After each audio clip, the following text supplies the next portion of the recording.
My brother's last moments were spent staring at a blank laptop screen.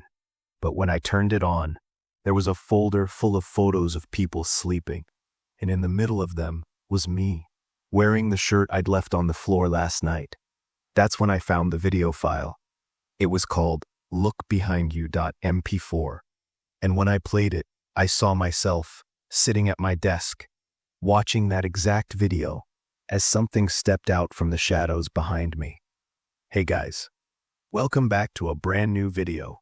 Tonight we're diving deep into some of the darkest, most chilling creepypastas out there. Some of these are inspired by real stories. Others, maybe just twisted legends. But trust me, every single one of them is enough to mess with your head. So grab your blanket, turn off the lights, close the door behind you. Now let's continue our story. After my brother Adrian died, nothing in our house felt real anymore. He was 22, quiet, kept to himself, always had his laptop, his headphones, his tech stuff. No drugs, no enemies. He just stopped showing up to work. They found him in his apartment. No note, no wounds, just sitting upright in his desk chair, staring at a black screen. The official report said it was heart failure, but I knew better. I was the one who packed up his apartment. I took his laptop back home with me. Something about it felt unfinished, like it had answers no one else could see. It was password protected, but not for long. I'd helped Adrian set it up years ago. His old dog's name still worked. Once inside, the desktop was nearly empty. No browser, no games, not even music. Just one folder labeled work. Inside that, more folders. Backup, test, not this one, seriously don't. And finally, Dollmaker. That name hit me. Adrian had always hated dolls. I remember him freaking out once when we passed an antique shop that had porcelain dolls in the window. He said he dreamed about them watching him. The Dollmaker folder had images, low resolution, badly lit, almost like screenshots from security cameras. Every photo was of someone sleeping. Children, old people, random strangers. But then, I saw my parents, then me, sleeping in my bed. I stared at one photo of myself, mouth open, head tilted. It was recent. The shirt I wore in that photo was still on the floor next to my bed. There were no dates, no explanations. Then I found a single video file, lookbehindyou.mp4. My stomach dropped. My bedroom had no camera, at least not one I installed. I clicked. The screen showed the back of my head, right there at my desk, watching the same video I just opened.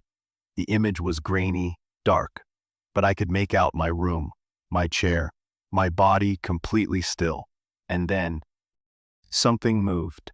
In the background, by the door, a pale figure emerged.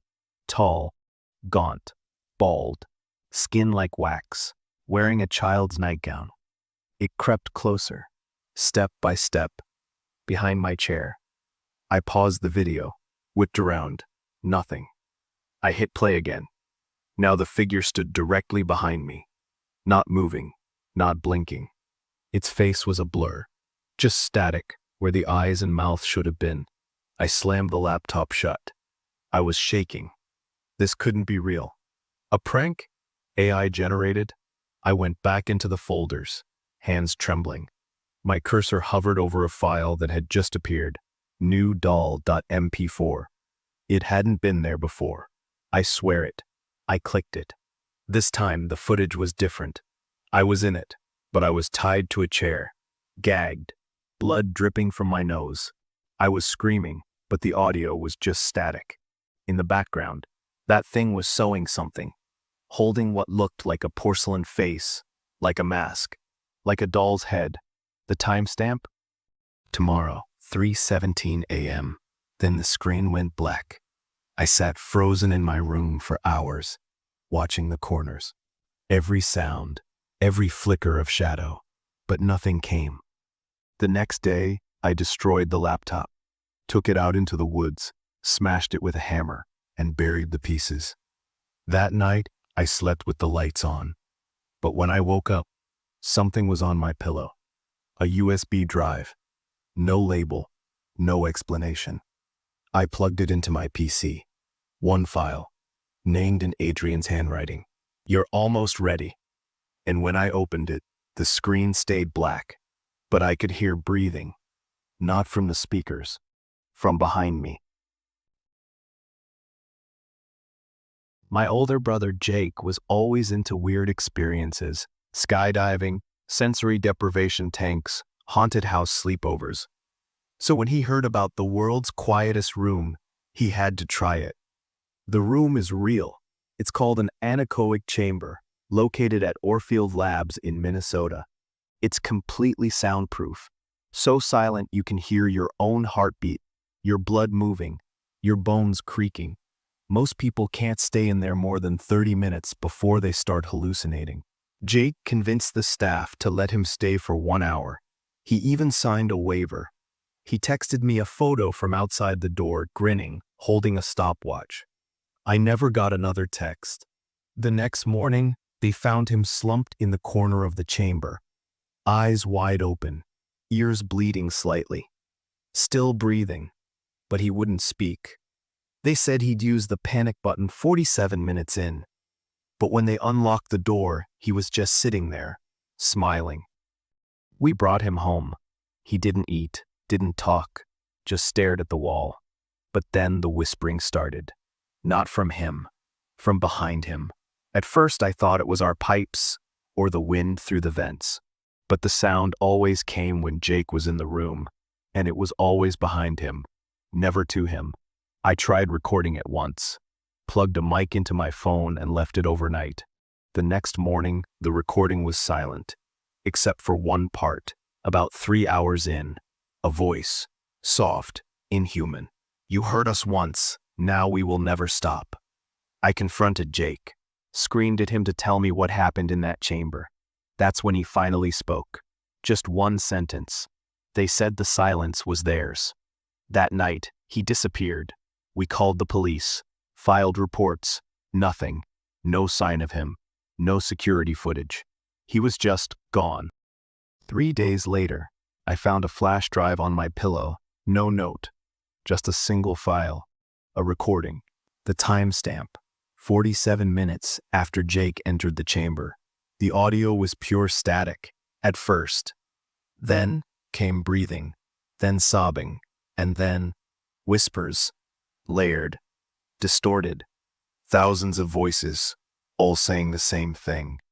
"One of us, one of us, one of us." Then a knock, loud, from inside the chamber, then silence again.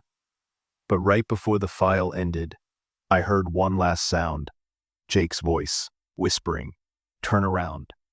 I haven't played the file since, but I still hear that voice, every night.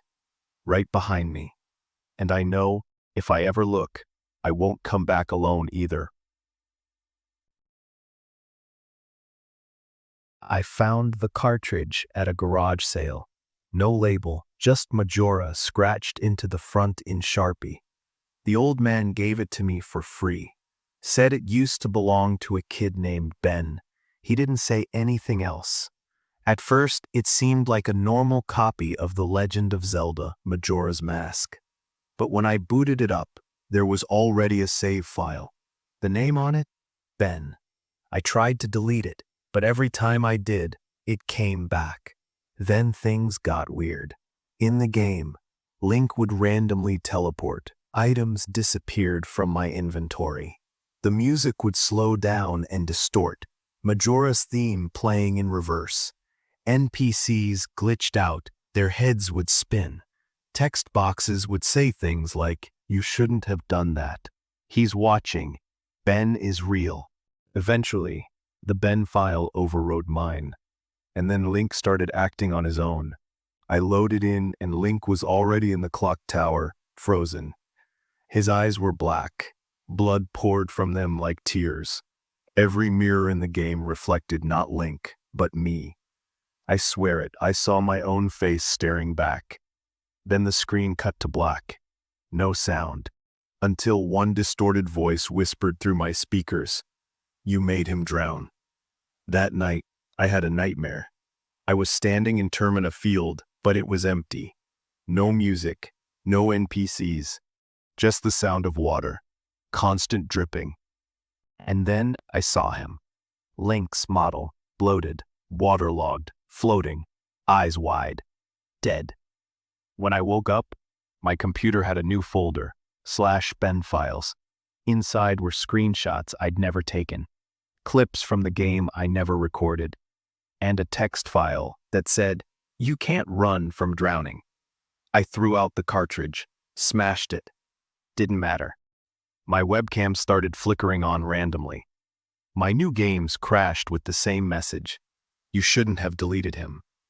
I disconnected everything, reset my whole system. But last night, my phone vibrated. One new file. A video. Just 10 seconds long. Me, sleeping. And in the corner, Link, grinning, water dripping from his eyes. If you enjoyed these terrifying tales, make sure to like the video. It really helps us bring you more haunted content like this. And don't forget to subscribe. We're building something much bigger than just stories.